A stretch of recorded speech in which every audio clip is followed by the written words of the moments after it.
আমরা জানি যে আশ্বিন মাসে দুর্গাপুজো হয়ে থাকে, কিন্তু আদি দুর্গাপুজো চৈত্র মাসে হতো, যা বাসন্তী পুজো নামে আমাদের কাছে পরিচিত।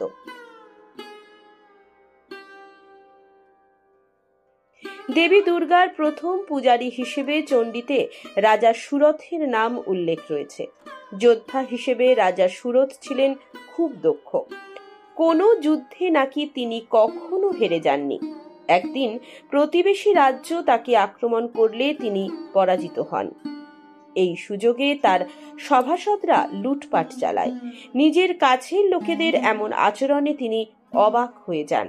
এই সময় তিনি ঘুরতে ঘুরতে ঋষি মেধসের আশ্রমে পৌঁছন। ঋষি তাকে সেখানেই থাকতে বলেন, কিন্তু রাজা মনের শান্তি পান না। এর মধ্যে একদিন তার সঙ্গে সমাধি বলে একজনের দেখা হয়। তিনি জানতে পারেন সমাধিকে তার স্ত্রী ও ছেলে বাড়ি থেকে তাড়িয়ে দিয়েছে। তবুও তিনি বউ ছেলের ভালো মন্দ এখনো ভেবে চলেছেন। তারা দুজনেই বিস্মিত হলেন যে যাদের কারণে তারা সব হারিয়েছে, এখনো তারা তাদের ভালো চেয়ে যাচ্ছেন।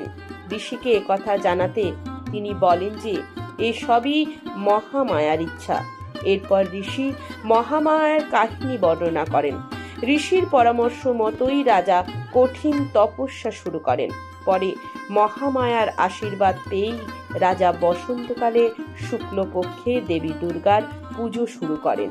সেই সময় থেকেই শুরু হয়েছিল বাসন্তী পুজো।